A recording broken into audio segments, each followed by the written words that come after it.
49절까지 누가복음 23장 44절부터 49절까지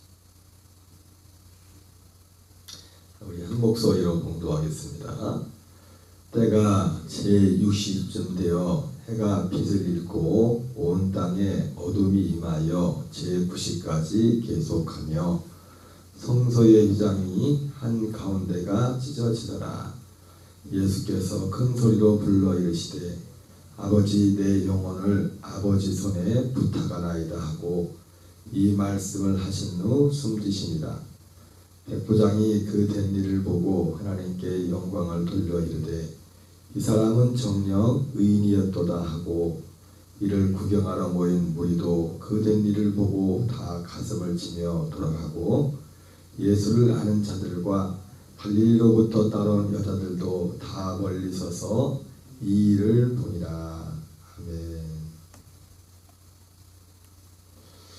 할렐루야. 오늘은 누가복음 23장 43절부터 49절까지 본문의 말씀을 중심으로 제60쯤이라는 제목으로 하나님 말씀을 전하도록 하겠습니다.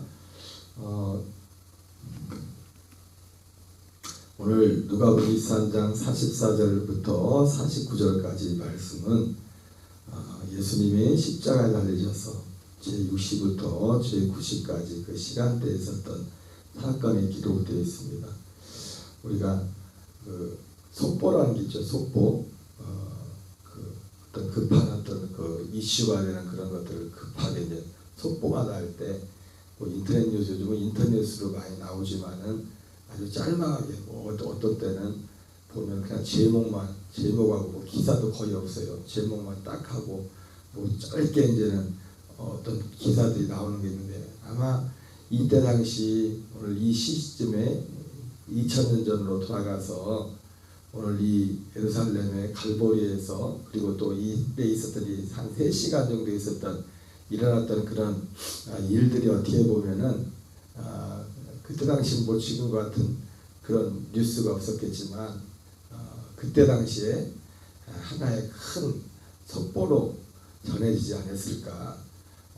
또 그럴 것이 오늘 기강적으로 제60쯤 되어서 해가 빛을 잃고 3시간 동안 예루살렘 그 지역에 어둠이 짙게 깔려서 뭐 이게 있을 수 없는 일인데 갑자기 해가 빛을 잃었다고 하니까 해가 빛을 잃고 온 땅에 어둠이 임하여 그냥 해가 그 구름이 가려서 그냥 뭐 어둑어둑해진 게 아니고 이게 상상이 되지 않습니까? 해가 빛을 잃었다고 했죠. 온 땅이 어둠이 임하여 제9시까지 계속하였다. 이렇게 말씀합니다. 오늘 누가복음 23장 44절부터 49절까지는 굉장히 굉장히 짧은 내용으로 기록이 되어 있죠. 아마도 이때 당시에 요즘처럼 인터넷 뉴스가 있었다면은 아마 이 내용 있는 이 자체로도 기사를 작성한 데서 충분한 그런 내용이 되었다고 볼 수 있을 것 같습니다. 제60쯤에 해가 빛을 잃고 오늘 속보에 만약 기록한다면 속보가 될 만한 내용이 있다면 일반적으로 오늘 해가 빛을 잃었다. 3시간 동안 빛을 잃어서 온 땅이 어두웠다. 이것이 아마 속보의 내용이 될 수 있겠죠. 방금 말씀드린 것처럼 뭐 그냥 구름이 껴서 어두워진 것도 아니고 해가 빛을 잃어서 깜깜함이 어두운 가운데 있었다는 것을 있었고 또 하나의 속보거리는 뭡니까? 이스라엘에게 있어서 가장 그들의 이스라엘의 중심이 이스라엘을 그들의 삶의 당시 유대인들이 말했던 것처럼 세계의 중심이 이스라엘이고 이스라엘의 중심이 예루살렘이고 뭐 이런 말을 했던 가장 중요한 이유가 바로 예루살렘에 성전이 있었기 때문에 그리고 예루살렘 성전 중에서도 그리고 성소와 지동소 그리고 법궤까지 이어지는 그런 것들이 있었기에 예루살렘이 세계의 중심이라고 그렇게 말했었는데 그 세계의 중심 대신 그들에게서 오늘도 그들이 그 잃어버린 그 예루살렘 성전을 다시 지으려고 하는, 그래서 예수님께서 다시 오시기 직전에 제3성전이라고 그 성전에 이 적그리스도가 설 것에서 예언된 말씀처럼 그렇게 중요한, 그들에게 다른 어떤 것보다도 가장 큰 이슈, 어떻게 보면 오늘 두 가지 속보는, 하나는 3시간 동안 어둠이, 해가 빛을 잃고 온 땅이 깜깜해지는 갑자기 그런 일이 벌어진 것이고, 또 하나는 성소의 의장이 한 가운데로 찢어지는, 있을 수 없는 그런 두 가지 일이 오늘 일어나게 된 것입니다. 지금도 그렇지만 당시 이때 이 현장에서 이 사건은 굉장히 큰 뉴스거리가 되었을 것이 분명합니다. 그러나 이것은 단지 그 당시 이 뉴스뿐만 아니라 속보 내용뿐만 아니라 오늘 우리에게 있어서도 대단히 중요한 어떤 의미를 가지고 있다고 볼 수가 있습니다. 그래서 이걸 보면서 또 여기서 예수님께서 큰 소리로 불러 이르되 아버지 내 영혼을 아버지 손에 부탁하나이다 하고 이 말씀을 하신 후 숨지시니라. 그러면서 거기에서 예수님의 죽음을 지켜보고 있었던 세 부류의 사람이 나오죠. 첫 번째는 백부장이라는 한 개인에 대해서 나와 있고, 또 하나는 또 일단의 무리들이 있었고, 또 한 부류는 갈릴리로부터 예수님을 따라왔던 여인들이 가슴을 치면서 예수님을 바라보는 그런 그 사람들이 세 부류의 사람들이 오늘 성경에 기록되어 있습니다. 아마도 현장에 리포터가 나가 있었다면, 기자가 나가 있었다면 이들의 것들을 그대로 이렇게 속보로 냈을 것이고, 아마도 백부장에게는 인터뷰를 했을지도 모르겠죠. 그때 백부장이 한마디 말을 하죠. 이 사람은 정말 의인이었다. 이 사람은 마태복음 표현하면 하나님의 아들이었다라고 이렇게 인터뷰로 아마 나갔을 가능성도 배제할 수 없을 것입니다. 자, 오늘 이 본문을 통해서 우리는 특별히 이 오늘 본문 가운데 내용 하나하나가 다 중요하지만 두 가지가 큰 속보가 될 수 있을 것이라고 말씀을 드렸죠. 하나는 해가 빛을 잃었다. 해가 빛을 잃었다. 그래서 어둠이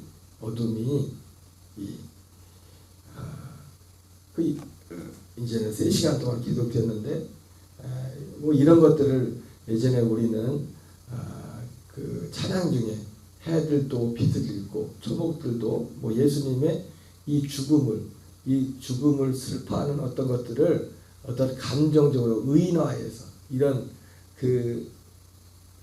자연적인 현상조차도 그 주님의 죽음을 슬퍼하는 그런 거기에 대한 어떤 감정적인 그런 것들을 의인화하는 그런 것으로 찬양으로도 많이 이제는 표현이 됐었죠. 예수님의 그 죽음에 대해서, 그 고난에 대해서. 그런 면도 있겠지만 오늘 그 해가 빛을 3시간 동안 빛을 잃은 이것은 우리가 또 다른 차원에서 생각해 볼 수가 있는데, 이것을 보면 딱 생각나는 하나의 사건이 있죠. 이스라엘 백성들이 애굽을 나오기 전에 애굽 땅에 10가지 재앙이 이렇게 그게 내리는 가운데 9번째 재앙이 무엇이었습니까?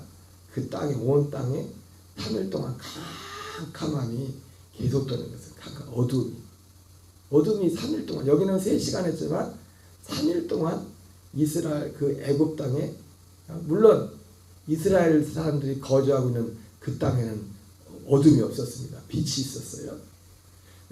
그런 면에 있어서 보면은 이 흑암이라는 것이 예수님께서 십자가에 달렸을 때 제6시부터 기록되었던 이 주님의 이 죽음의 이 순간에서 이 흑암이나 애굽 땅에서 이스라엘 백성들이 출애굽하기 전에 3일 동안, 3이라는 숫자는 여기서 어떻게 보면 공통점이 있죠. 여기는 3시간이고 그 애굽 땅에 있었던 그 흑암은 3일이었지만, 근데 어떻게 보면 어떤 의미에서 공통점을 찾아볼 수 있다면은 그 흑암이라는 것은 오늘 뭐 예수님의 십자가 사건을 우리가 어떤 의인화했다는 우리의 찬양으로 그런 말씀을 드렸지만, 그 의인화를 넘어서 이 어둠은 어떤 하나의 상징, 공통 분모를 굳이 찾는다고 하면은 애굽 땅의 그 흑암은 뭐였어요? 3일 동안 흑암은 하나님의 심판이었죠. 하나님의 심판.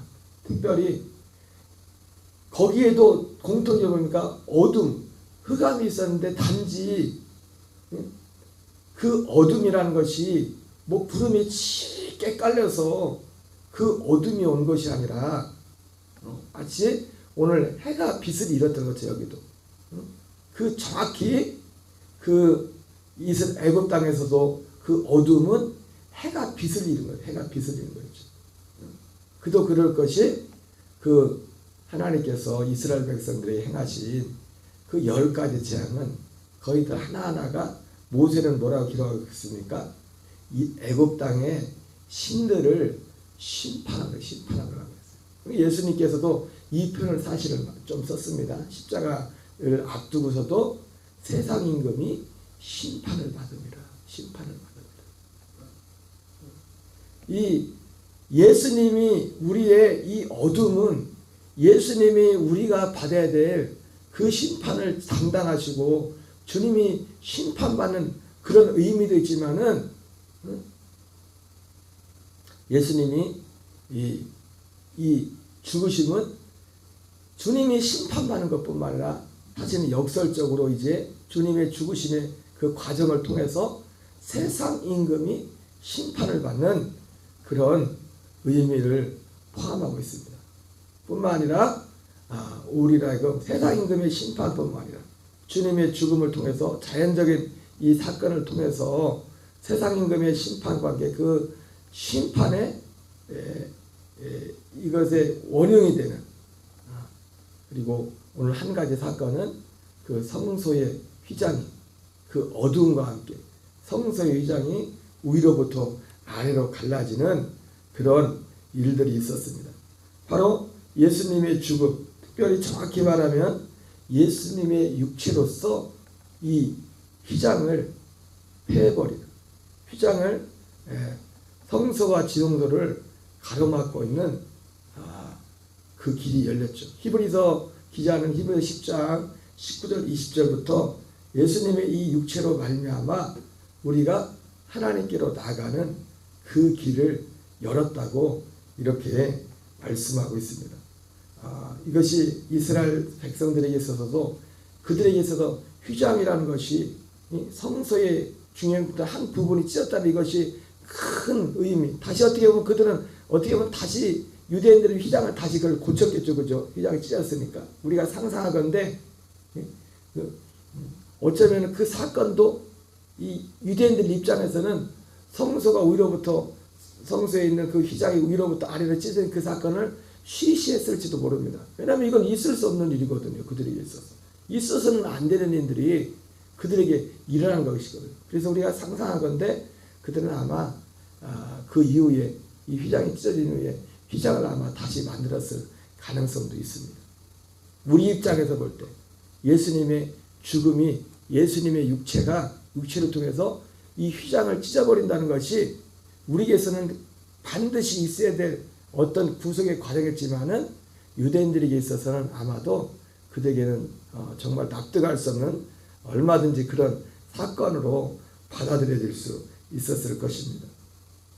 그러나 오늘 예수님의 죽음을 통해서 죽음 위에 일어났던 이 휘장이 찢어진 사건은 우리의 구원을 위한 하나님의 놀라운 섭리가 여기에 감춰져 있죠. 그리고 히브리서 기자는 여기에 대해서 이 휘장에 대해서 뭐라고 말하냐면 예수님의 육체가 그의 휘장이라고 했습니다. 예수님의 육체를 통해서 이 휘장을 찢어놨어요. 그 휘장을 찢어만 말미암아 성소와 지성소의 구분이 갈라졌고 그리고 우리가 하나님께로 나갈 수 있는 길이 열리게 되는 것이죠. 우리의 목적지는 바로 성소에 들어가는 것이었음을 보게 됩니다. 그리고 이 휘장은 오늘 우리로 굳이 말한다면 이 휘장을 찢어지는 사건이 어떤 면에서 진정한 할례입니다. 할례, 죽음. 그 휘장은 예수님의 육체, 예수님의 육체를 통해서 예수님의 죽음이 바로 할례를 의미했던 것처럼, 그리고 이 할례가 중요한 것은 예수님의 십자가의 죽음이 곧 할례를 의미하는 것인데, 그러면 할례, 죽으심의 목적지는 뭐냐면은 어떤 하나의 약속을 향해서 가는 하나의 중보적인 의미라는 겁니다. 중보적인 의미에서 이 할례가 너무나 중요한 것입니다. 그래서 이 할례도 또한 두 종류의 할례가 있죠. 예수님의 할례가 있고 우리의 할례가 있음을 성경은 말하고 있습니다. 예수님이 할례, 하나님 입장에서 이 할례, 이 모든 할례는 예수님의 할례나 우리의 할례나 공통점은 뭐냐면 약속에 대한 표징이라고 성경은 말씀하고 있어요. 어떤 약속을 이루기 위한 어떤 중보적인 그런 그 의미에서 이 할례의 중요성을 성경은 말씀하고 있습니다. 로마서 5장 8절에 창세기 17장 11절에 할례에 대해서 아브라함에게 할례 언약을 맺으면서 하나님이 말씀하신 것은 이 할례는 언약의 표징이다, 이렇게 말씀하고 있습니다. 언약의 표징. 이 할례가 중요한 것은 뭐냐면 그 할례 자체로도 중요하지만, 그죠? 예수님이 죽으셨으니까, 우리가 상상할 수 없는 그 고난을 당하고 죽으셨으니까 그 죽음 자체로만 해도 충분히 가치가 있고, 하나님이 죽으신 거니까 우리 주를 위해서 그 하나만 딱 떼놓고 봐도 너무나 의미가 있는 것이지만, 그러나 이 할례라는 것은 그 하나만 띄워놓고 그 하나만 말하기에는 불완전성이 있다는 겁니다. 어떤 의미에서요? 하나님이 이것을 통해서 이루고자 하는 하나의 어떤 그 약속이 있기 때문이죠. 그래서 히브리서 10장 9절 10절에서는 이것을 명확히 말하죠. 이 하나님의 이 약속을 이루기 위해서 예수님께서 십자가에서 단번에 자기 몸을 들이셨음을 주님이 말씀하고 있습니다.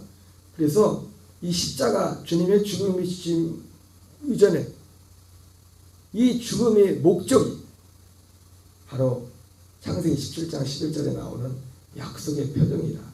약속을 이루기 위한 하나의 표징, 중보라는 그런 의미인 것처럼, 그 주님의 사랑이 로마서 5장 8절에 우리가 아주 귀인됐을 때 그리스도께서 우리를 위해 죽으심으로 하나님께서 우리에게 대한 자기의 사랑을 확증하셨다고 했죠.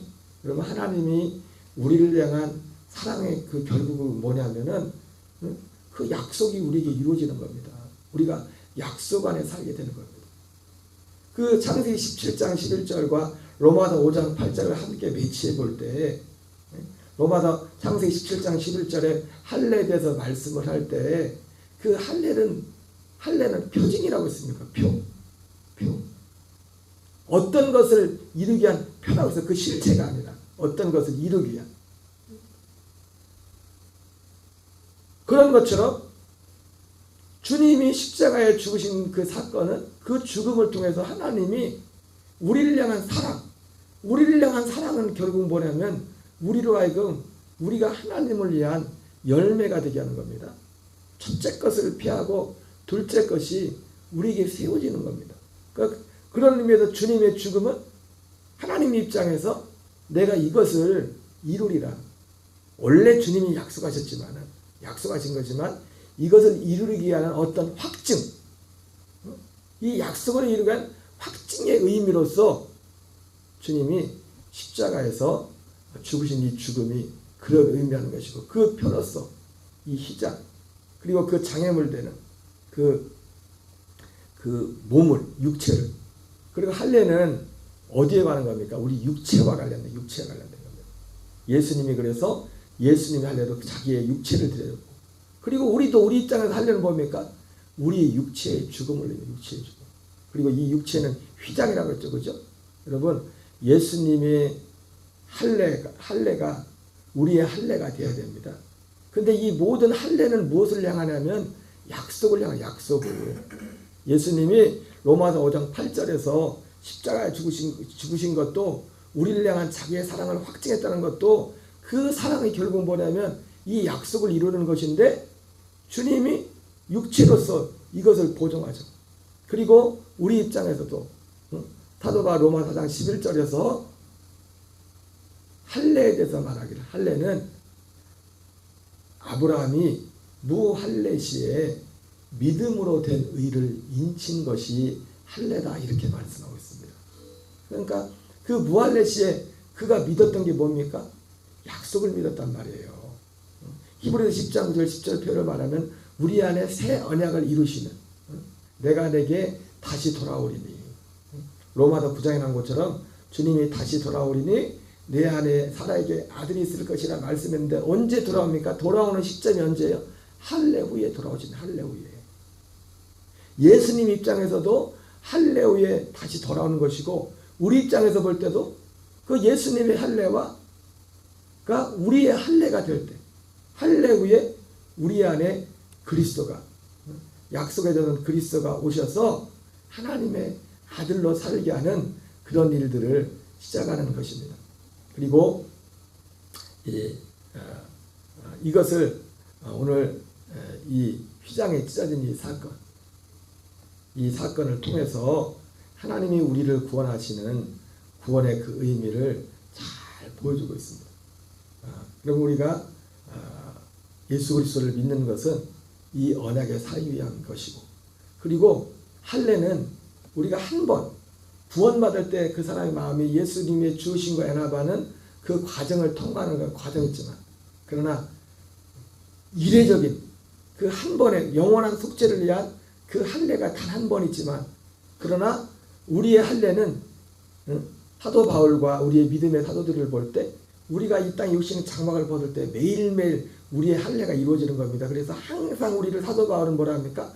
항상 우리 자신을 죽음에 넘겨준다고 말씀하고 있어요. 그리고 실제로 우리 속에 이런 할례가 일어나고 할례 후에 우리의 아들의 생명으로 거듭나는 이런 일들이 일어나는 원리가 있죠.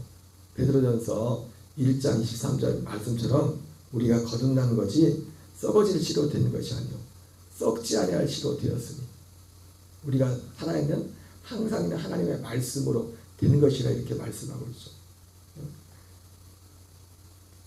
우리 안에 이런 어떤 거듭남에 주님과 죽고 그리스도의 생명에 연합하는 이런 일들이 일어남에 있어서 그 원리는 어떻게 보면 이 휘장 가운데 있는, 휘장이 걷어짐으로 성소와 지성소가 이렇게 이걸 구분이 없어졌지 않습니까? 그러나 성소와 지성소를 구분함에 있어서 성전에 있어서는 중요한 그들이 여전히 어떤 중요한 원리가 있죠, 그렇죠? 휘장을 중심으로 지성소에는 법궤라는 것이 있고, 휘장을 중심으로 그 전에 성소에는 세 가지 떡상과 그리고 등대와 그리고 분향단이 있습니다. 그리고 실제로 그 분향단 이 세 가지를 지나서 지성소에 들어가려면 이 휘장을 통과해야 돼요. 여러분, 율법이 예수 그리스도로 말미암아 폐해졌지만, 그러나 여전히 율법은 존재하고 있습니다. 폐해지지 않. 왜? 율법이 주님은 폐해놨지만 모든 사람에게 지금 폐해진 건 아니라고요. 어떤 믿는 사람들 통해서만 이것이 실제로 적용이 되는 겁니다. 휘장도 마찬가지입니다. 휘장도 예수님이 십자가에서 예수님이 죽으신 이 순간에 십자가 위에서부터 휘장이 폐해졌지만, 그러나 모든 사람에게 휘장이 열려있는 건 아닙니다. 이 휘장을 열고 들어가는 것이 모든 사람이 허락된 것은 아니에요. 예? 예수님이 모든 사람에게 죽었지만 모든 사람이 구원을 받는 것이 아닌 것처럼, 그렇죠? 그래 안 그래요? 그렇잖아요. 율법이, 예수님 율법을 폐해졌지만 모든 사람에게 율법이 폐해진 게 아니에요. 휘장이 위에서부터 아래로까지 지금 찢어졌지만 모든 사람에게 휘장이 열린 게 아니라고요. 누구에게만 이게 열립니까? 믿는 자들에게만 열립니다. 믿는 자들에게만. 그리고 실제로 이 휘장을 통과해서, 휘장은 예수님의 육체요, 예수님의 육체일 뿐만 아니라 우리의 육체이기도 합니다. 왜? 그 죽음을 통과해서 성소로 들어가기 때문에.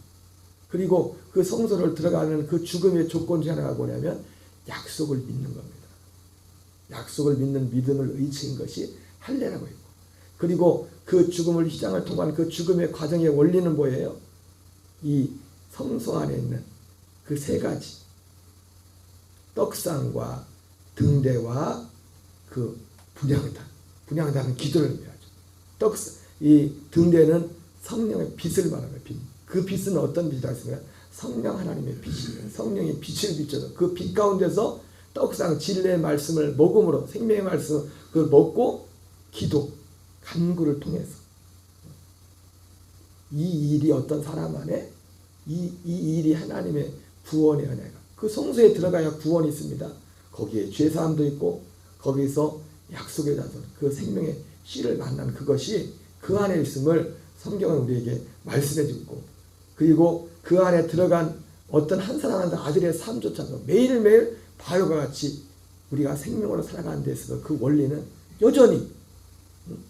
여전히 우리 육체가 항상 육체가 존재하고 있기 때문에 항상 우리를 죽음에 넘겨준단 말입니다. 이 일을 통해서 우리가 하나님의 아들로서 살아갈 수 있는 그런 일들이 진행된다고 성경은 우리에게 말씀해주고 있어요. 원리는 똑같습니다.